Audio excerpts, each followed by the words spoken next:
एक 12 साल की मासूम बच्ची की शादी 40 साल के बुजुर्ग व्यक्ति से उसके अपने ही मम्मी पापा करा देते हैं।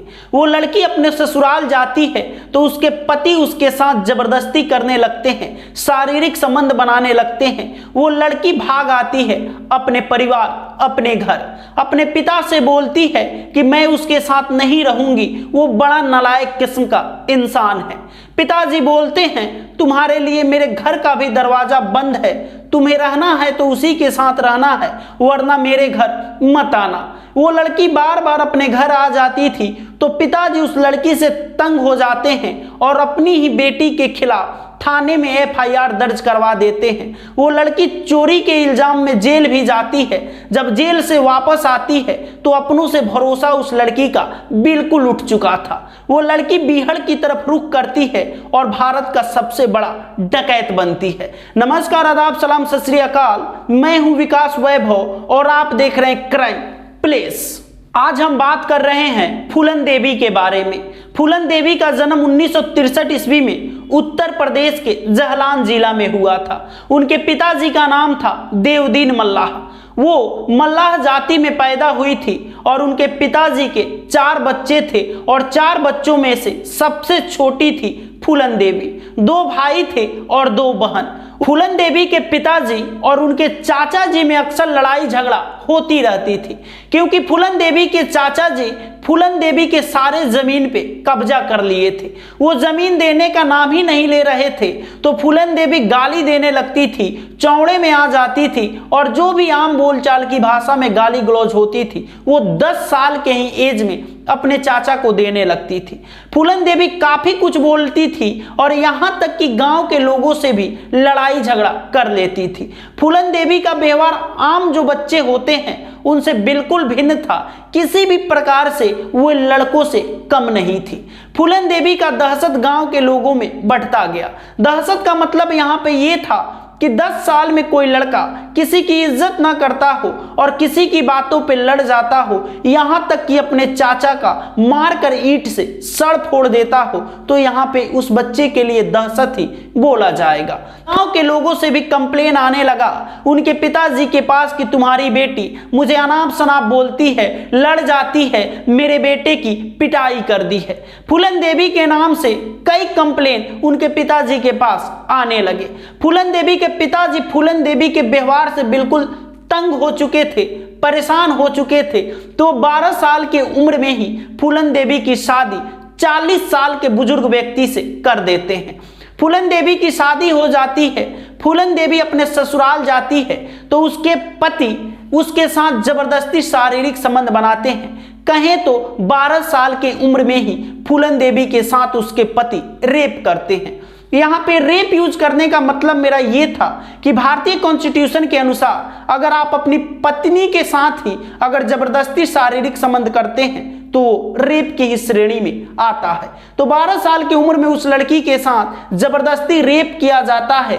वो लड़की परेशान हो जाती है और भागकर अपने घर आ जाती है और अपने पिता से कहती है कि मैं उसके साथ नहीं रहूंगी क्योंकि वो मुझे परेशान कर रहा है, तंग कर रहा है। उसके पिताजी बोलते हैं उन्हीं के साथ तुम्हें जिंदगी बिताना पड़ेगा क्योंकि वो तुम्हारे पति हैं। लड़की फिर जाती है ससुराल, लेकिन उसके साथ वही होता है जो पहले हुआ था। फिर वो लड़की आती है, आने जाने का क्रम लगा रहता है। तो फूलन देवी के पिताजी परेशान हो जाते हैं और अपनी बेटी से कहते हैं कि तुम्हारे लिए मेरे घर का दरवाजा बंद है, आइंदा इसके बाद से मेरे घर मत आना। लेकिन उस मासूम सी बच्ची को क्या समझ में आए कि मेरे पिताजी मुझे क्या बोल रहे हैं। वो जाती थी और फिर लौटकर घर आ जाती थी।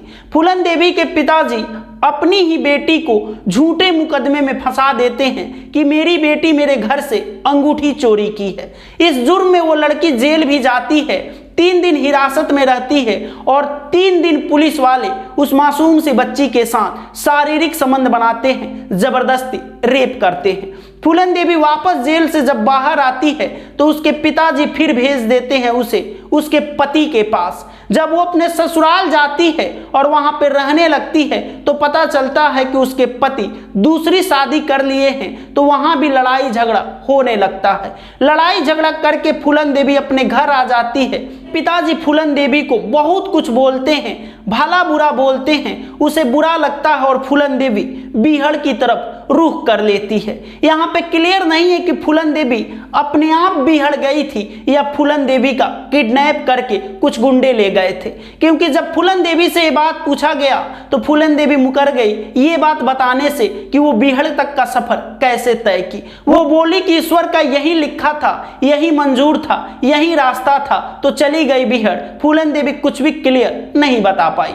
जब फूलन देवी चंबल के बीहड़ में पहुंच गई तो एक गैंग था, जिस गैंग के मुखिया थे बाबू गुर्जर, और बाबू गुर्जर के राइट हैंड थे विक्रम मल्लाह। बाबू गुर्जर का फूलन देवी पे गलत निगाहें थी, वो बार बार फूलन देवी को घूर घूर कर देखते थे, उनके तरफ गलत निगाहें दौड़ाते थे।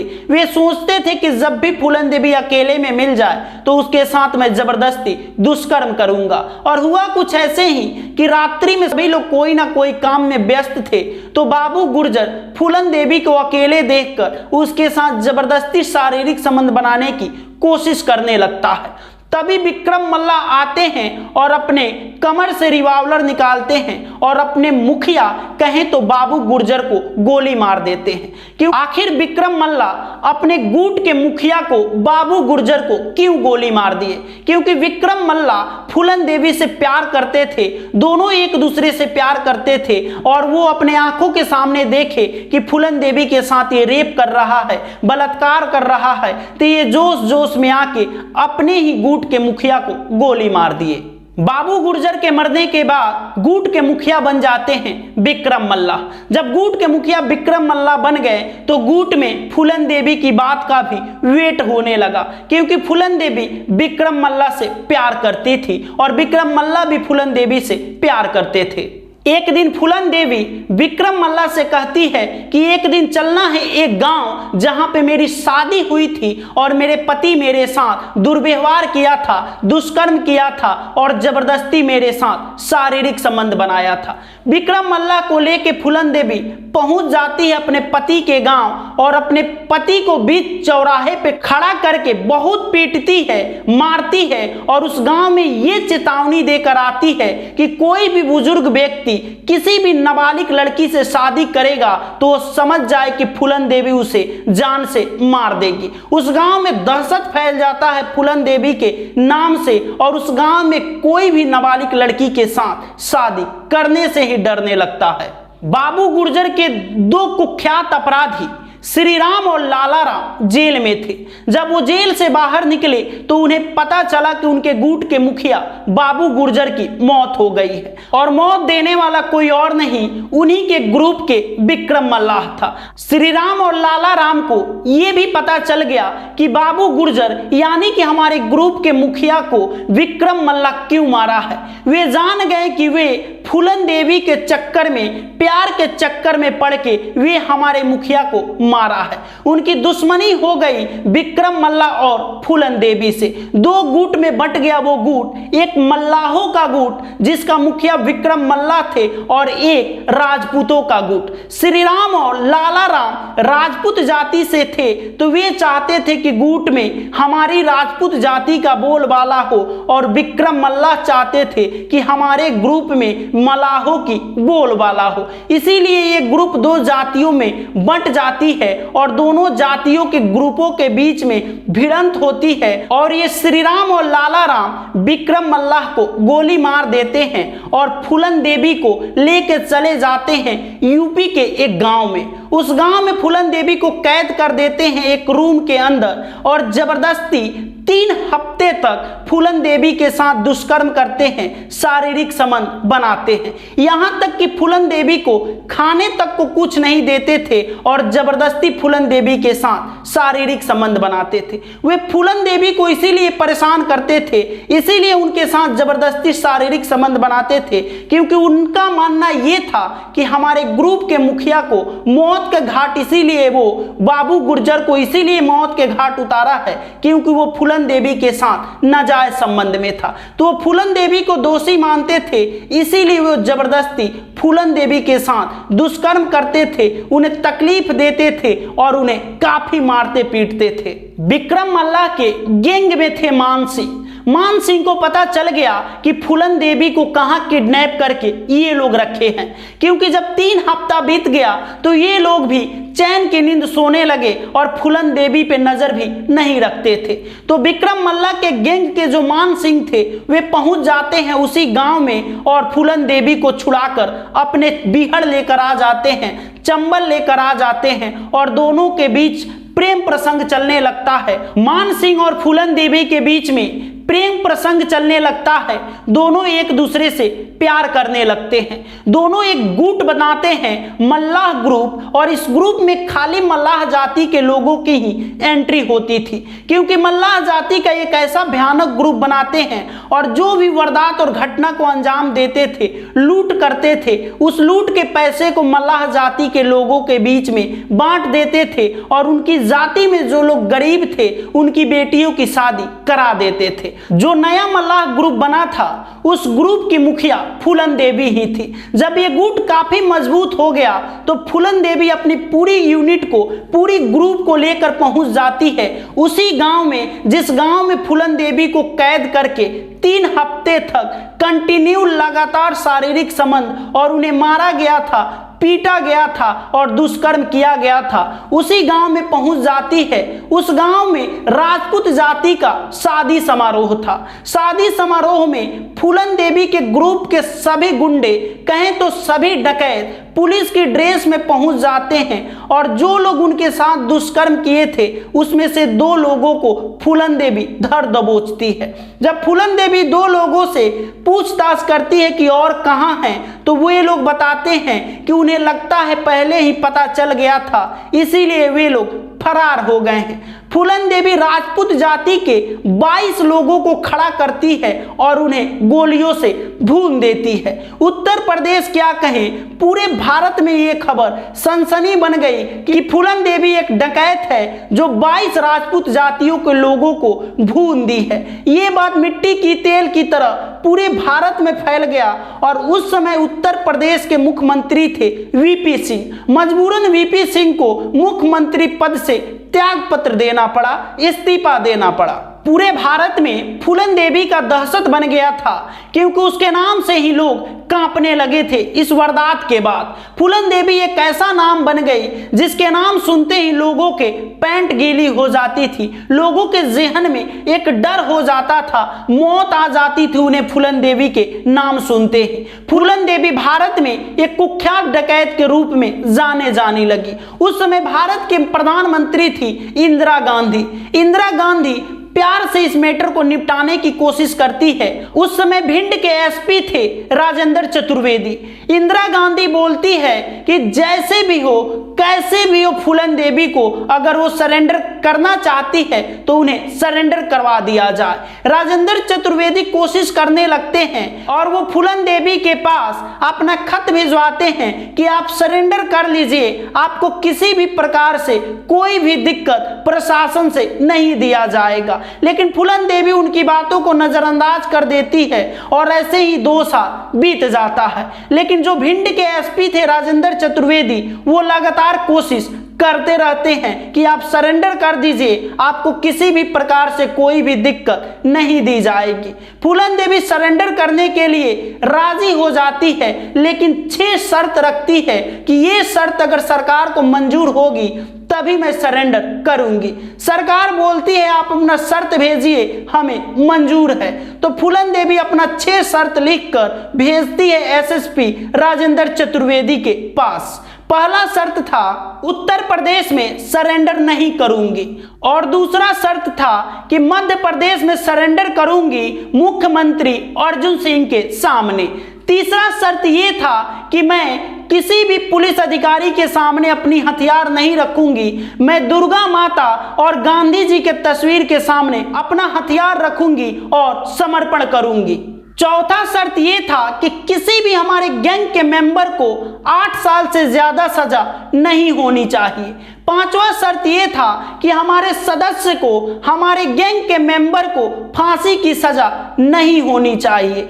छठा शर्त यह था कि मैं जहां भी सरेंडर करूं, हमारे घर में, हमारे परिवार में जो लोग भी जीवित हैं उनके सामने सरेंडर करूंगी। जहां भी सरेंडर हो वहां पे वे लोग जरूर मौजूद हों। सरकार फूलन देवी के 6 शर्त मान लेती है और एक डेट डिसाइड होता है, जगह डिसाइड होता है कि यहीं पे फूलन देवी सरेंडर करेगी। फूलन देवी को देखने के लिए 10 से 15 हजार लोगों की भीड़ लग जाती है कि आखिर फूलन देवी कैसी दिखती है। पुलिस जैसे तैसे भीड़ को काबू करती है। सब कुछ तैयारियां हो गई थी। फूलन देवी अपने गुंडों के साथ आती है और अपना हथियार महात्मा गांधी के तस्वीर और दुर्गा माता के तस्वीर के सामने रख देती है। फूलन देवी का यह मानना था कि मैं जब भी कोई कांड या वारदात को अंजाम देती थी तो मैं दुर्गा माता के पास जाके नमन करती थी, उनके चरण स्पर्श करती थी। इसीलिए वो शर्त रखी थी कि मैं हथियार दुर्गा माता के सामने समर्पण करूंगी या रखूंगी। फूलन देवी फरवरी 1982 को सरेंडर करती है और जेल चली जाती है। वे अपने शर्त में बोली थी कि 8 साल से ज्यादा सजा किसी की नहीं होनी चाहिए, लेकिन यहाँ क्या बोले, 11 साल तक उनकी केस पे कोई सुनवाई ही नहीं हुई। उत्तर प्रदेश में सरकार आ जाती है मुलायम सिंह की। मुलायम सिंह जब सत्ता में आते हैं तो 1994 में पैरोल के आधार पे फूलन देवी को हिरासत से बाहर भेज दिया जाता है। जब 1994 में पैरोल पे फूलन देवी जेल से बाहर निकलती है तो मुलायम सिंह की सरकार फूलन देवी के सारे अपराध माफ कर देती है, क्योंकि सरकार के पास ये पावर है कि किसी भी अपराधी का वो अपराध माफ कर देगी। जब अपराधी माफ हो गया तो फूलन देवी जेल से रिहा हो जाती है और फूलन देवी को उत्तर प्रदेश की सरकार मिर्जापुर से MP की टिकट देती है और फूलन देवी सांसद बनकर लोकसभा में जाने लगती है। जेल से निकलने के बाद ही फूलन देवी उमेश सिंह से शादी कर लेती है और उसके बाद चुनाव लड़ती है और चुनाव जीत जाती है। 1996 में मिर्जापुर से चुनाव जीतती है और 1998 तक सांसद रहती है। क्योंकि 2 साल तक सांसद रहती है, उसके बाद दोबारा चुनाव होता है तो फूलन देवी मिर्जापुर से हार जाती है, लेकिन फिर जब दोबारा चुनाव होता है तो फूलन देवी जीत जाती है और सांसद रहने के क्रम में ही फूलन देवी को मार दिया जाता है, मौत के घाट उतार दिया जाता है। फूलन देवी की हत्या हो जाती है, लेकिन दोषी कौन है पुलिस को पता ही नहीं चलता है। दोषी 2 दिन बाद आता है और न्यूज चैनल में अनाउंसमेंट करता है कि मैं फूलन देवी को मारा हूं, मैं फूलन देवी की हत्या किया हूं।